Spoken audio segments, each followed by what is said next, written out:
Chào các bạn, hôm nay mình chia sẻ về bệnh mất ngủ.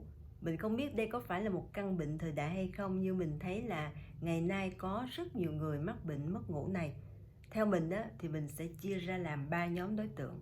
Ở nhóm đối tượng thứ nhất, mình dựa vào những cái tình trạng sức khỏe y tế cũng như là những cái tình trạng bệnh lý thì mình thấy là những cái bệnh như là ung thư nè, tiểu đường nè, rồi buốt cổ nè, rồi hen suyễn, rồi dạ dày, hoặc là Alzheimer, Parkinson, rồi những cái bệnh mà liên quan đến tim, đến thận, huyết áp rồi đó, thì cũng làm cho mình bị mất ngủ. Và nhất là khi chúng ta dùng thuốc thì do cái tác dụng phụ của thuốc mình rất dễ bị mất ngủ.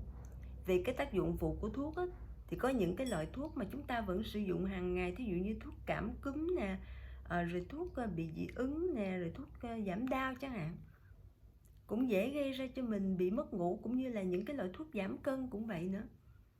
Rồi có những tình trạng bệnh lý, thí dụ như là bị viêm bàng quang nè, rồi bị viêm tiền liệt tuyến, hoặc là bị những cái ung thư tuyến tiền liệt thì các bạn bị rối loạn những cái tiểu tiện và các bạn dễ đi tiểu vào ban đêm, thì nó cũng làm cho mình mất ngủ.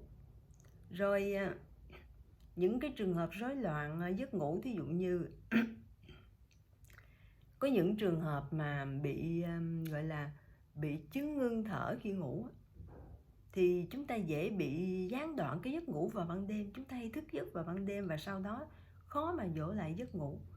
Cũng có những trường hợp mà bị rối loạn nội tiết tố thì các bạn bị ở cái giai đoạn tiền mãn kinh chẳng hạn, hoặc là cái giai đoạn mà kinh nguyệt cũng làm cho mình mất ngủ. Rồi bệnh người già cũng làm cho mình bị mất ngủ. Thì cái nhóm thứ hai là cái nhóm mà do cái sự căng thẳng trong công việc, nó bị những cái người mà bị stress dễ ảnh hưởng đến thần kinh chúng ta, tâm lý căng thẳng, rồi những cái chấn thương tâm lý nữa, rồi những người dễ bị trầm cảm nữa đó, thì chúng ta cũng mất ngủ. Chúng ta cứ suốt đêm cứ trằn trọc suy nghĩ ưu tư, không thể nào ngủ được. Nhóm thứ ba là liên quan đến cái vấn đề sinh hoạt, đời sống, cái thói quen sinh hoạt của mình thì có nhiều bạn là ăn tối rất trễ, và đó là một cái bữa ăn chính nữa, do đó chúng ta ăn rất nhiều thì sau đó chúng ta khó dỗ giấc ngủ lắm. Cũng như là những trường hợp mà các bạn thích giải trí về tối rồi các bạn xem tivi cũng như là máy tính, hoặc là chơi game gì đó, thì các bạn cũng mất ngủ. Cũng có những trường hợp mà ban ngày các bạn ngủ nhiều trưa các bạn ngủ rất nhiều, thì đương nhiên tối là các bạn mất ngủ rồi. Thì để giải quyết được hiệu quả cái bệnh mất ngủ thì chúng ta cần phải tầm soát lại cái nguyên nhân vì sao mà mất ngủ, để chúng ta mới giải quyết triệt để được. Thì hôm nay mình chỉ đưa ra những cái giải pháp rất là đơn giản để chúng ta giải quyết cái bệnh mất ngủ của mình một cách nói chung. Thì mất ngủ đương nhiên là nó phải liên quan đến thần kinh, đến não rồi. Do đó cái đầu tiên chúng ta cần tác động là não, và chúng ta sẽ cào đầu. Chúng ta cào 50, 100 đường hoặc là hơn. Chúng ta kích thích cái não cho nó được lưu thông khí huyết, lưu thông máu huyết trên não đi. Cái động tác thứ hai là chúng ta sẽ làm 6 vùng phản chiếu hệ bạch huyết. Thì cái giảng thuật này mình đã nói rất là nhiều lần, và dường như lần nào mình cũng nhắc lại. Và hôm nay mình lại tiếp tục nhắc, bởi vì cái tầm quan trọng của nó. Mình sẽ nói rất nhanh. Vùng thứ nhất, 30 đường bên trái, 30 đường bên phải. Vùng thứ hai, vùng thứ ba, 30 đường bên trái, 30 đường bên phải. Vùng thứ ba, vùng thứ tư, 30 đường bên trái, 30 đường bên phải. Vùng thứ 5 trên ụ cầm 30 đường. Vùng thứ 6 khoanh lỗ tai 30 vòng bên trái, 30 vòng bên phải, cố gắng không nhấc tay lên.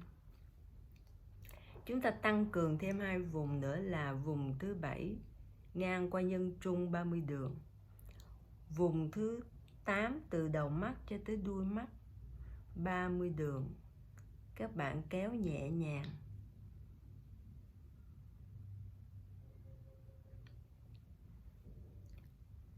Và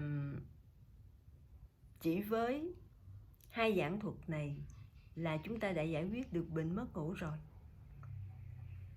Sau đó chúng ta có thể dùng cái lăn khắp mặt. Các bạn vừa lăn vừa lắng nghe cơ thể.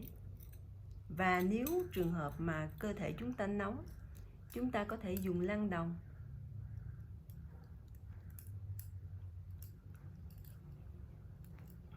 Nếu các bạn không có dụng cụ, không có cây lăn thì các bạn yên tâm. Vì dưỡng chẩn có rất nhiều phương cách chúng ta có thể thực hiện.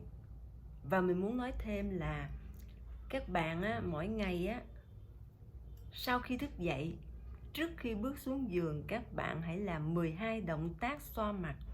Nó sẽ kích thích toàn bộ não, toàn bộ tim, toàn bộ cơ quan nội tạng cũng như toàn bộ cơ thể của mình, giúp cho khí huyết lưu thông, điều chỉnh cơ quan nội tạng, và nó giải quyết bao nhiêu cái bệnh tật của mình.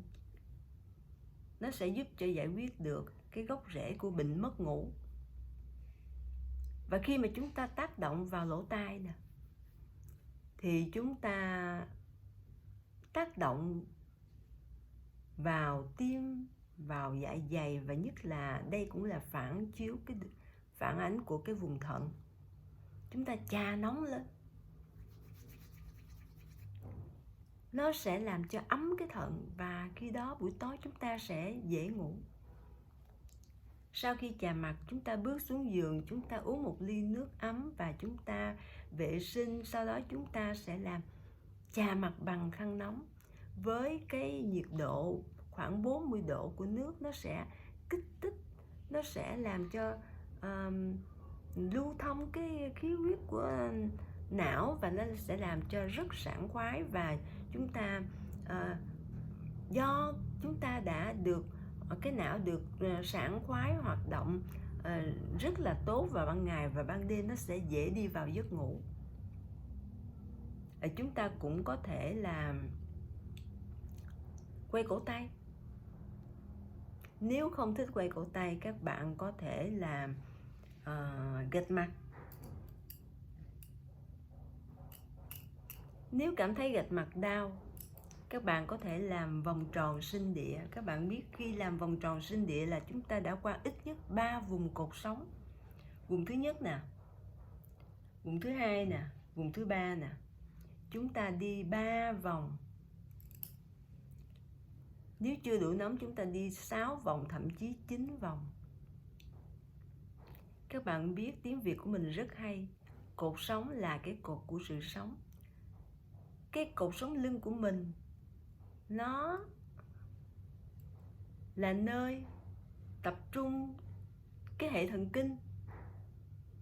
Do đó chúng ta khai thông, chúng ta tác động vào cột sống thì đương nhiên là nó sẽ giúp cho mình điều hòa bao nhiêu cái bệnh. Và sau đó chúng ta có thể khai thông cái cổ nè. Chúng ta khai thông như vậy giúp cho máu huyết lưu thông lên não.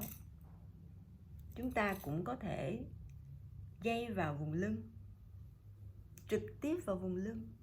Nếu không có dụng cụ, các bạn có thể dùng tay. Các bạn chà vào lưng từ dưới lên trên.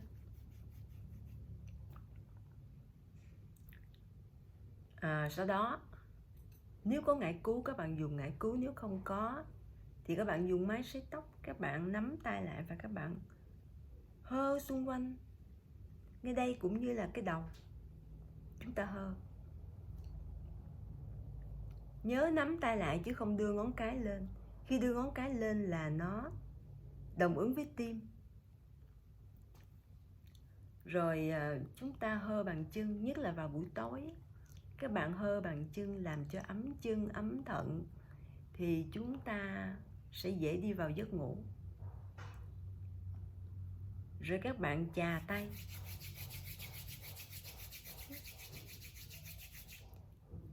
Năm phút, 10 phút cho nó ấm nóng lên. Mỗi ngón tay là một cơ thể. Chúng ta vuốt ve. Chúng ta vuốt vào đầu ngón tay là chúng ta đang massage cái vùng đầu. Chúng ta vuốt ngón tay là chúng ta massage toàn cơ thể. Chúng ta đẩy lên. Chúng ta giúp cho máu huyết lưu thông. Đẩy lên tới phần mu bàn tay và tới cổ tay. Giúp cho máu huyết, khí huyết lưu thông. Rồi chúng ta cũng vuốt bàn chân. Khi các bạn hơ, các bạn hoặc là vuốt, các bạn có thể từ cái gót chân các bạn vuốt, các bạn kéo, hoặc là các bạn hơ từ gót chân đến ngón chân cái. Nó cũng là cái vùng lưng của mình ha. Thì sau khi các bạn vuốt như vậy là dường như là mình đã thực hiện gần hết những cái giảng thuật cần thiết rồi. Bao nhiêu đó thì nó quá đủ để giải quyết cái bệnh mất ngủ. Tuy nhiên đối với các bạn mà quan tâm đến diện chẩn, các bạn muốn thực hiện những cái phác đồ hoặc là những cái bộ huyệt, thì diện chẩn có rất nhiều bộ huyệt trị mất ngủ. Tuy nhiên mình sẽ đưa ra 2 cái bộ huyệt chính và đơn giản nhất. Đó là bộ tứ đại huyệt, có nghĩa là 4 vị chủ tướng, 4 vị đại tướng điều hành toàn bộ cơ thể của mình, gồm 4 huyệt. Thứ nhất, huyệt 26 giữa 2 đầu mày. Huyệt thứ hai là huyệt 19 dưới chân mũi. Huyệt thứ ba là huyệt 127 ngay hõm dưới môi nè. Huyệt thứ tư là huyệt số 0 ngay dưới rãnh bình tai.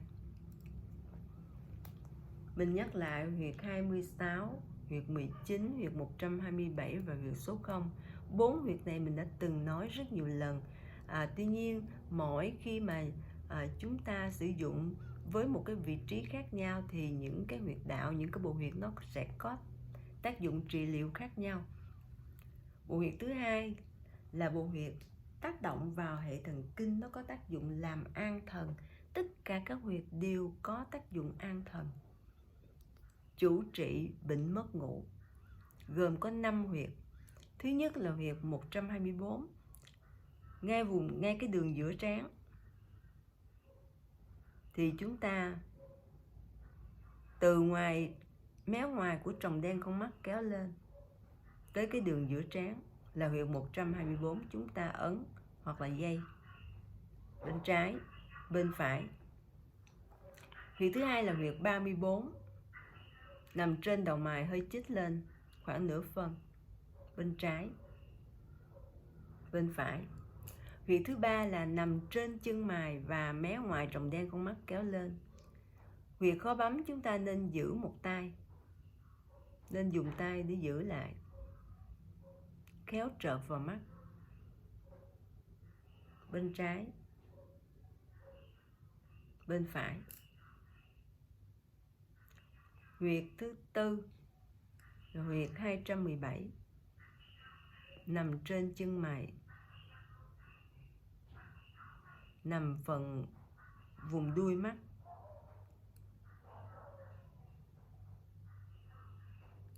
Huyệt cuối cùng là huyệt số 16, bên trái, bên phải.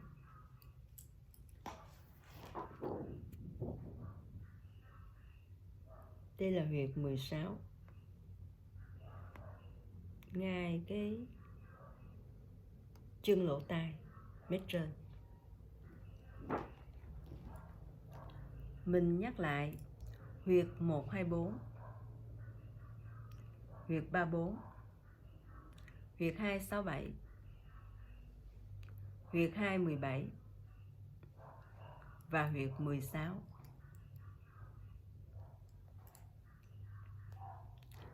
Chúng ta có một cái cách để thực hiện đơn giản hơn những cái huyệt thần kinh này. Hai huyệt 1, 2, 4, 3, 4 chuyên về trị về thần kinh, có tác dụng an thần, và hiện nay được rất nhiều bạn sử dụng diện chẩn, thực hành diện chẩn, áp dụng dường như mỗi ngày. Các bạn không chỉ để trị liệu bệnh mất ngủ mà còn dùng để trị liệu nhiều bệnh khác nữa. Một cách rất đơn giản, các bạn chỉ cần nhẩm đọc 12434, 12434, 12434 với một cái tâm lắng động, hướng đến vào cái cơ thể, vào vùng bệnh, vào cái bệnh mình muốn hướng đến. Các bạn sẽ lắng nghe cơ thể mình và các bạn sẽ cảm nhận được cái điều kỳ diệu từ những cái việc đơn giản, chỉ việc nhẩm đọc 12434. Đây không phải là một cách tự kỷ ám thị. Khi các bạn tìm hiểu về diện chẩn, các bạn quan tâm đến diện chẩn, các bạn sẽ hiểu được cái cách vận hành của những cái huyệt đạo của chúng ta. Bây giờ thì các bạn hãy thực hiện đi những cái việc rất là đơn giản này. Và ngày nay á, các bạn mà thực hành diện chẩn á, các bạn dường như rất ít sử dụng bộ huyệt, trừ những trường hợp rất cần thiết. Thường thì các bạn chỉ dùng những giảng thuật, những cái điều đơn giản mà mình chia sẻ từ nãy đến giờ đã giúp cho các bạn có thể trị liệu được không những bệnh mất ngủ này mà còn nhiều bệnh khác nữa. Thì cũng như câu tâm ngôn của thầy Tổ Bùi Quốc Châu có nói, cái điều đơn giản là cái điều vĩ đại nhất. Thì con xin cảm ơn thầy Tổ Bùi Quốc Châu đã đưa đến những cái điều đơn giản và rất vĩ đại này. Trước khi dứt lời thì mình cũng xin nhắc các bạn là các bạn hãy hạn chế ăn vào buổi tối, ăn ít thôi, và các bạn nên tập trung uống nước vào ban ngày, hạn chế uống nước vào ban đêm. Nó sẽ giúp cho các bạn dễ đi vào giấc ngủ hơn, dễ giải quyết được cái tình trạng mất ngủ của mình hơn. Xin cảm ơn các bạn đã lắng nghe.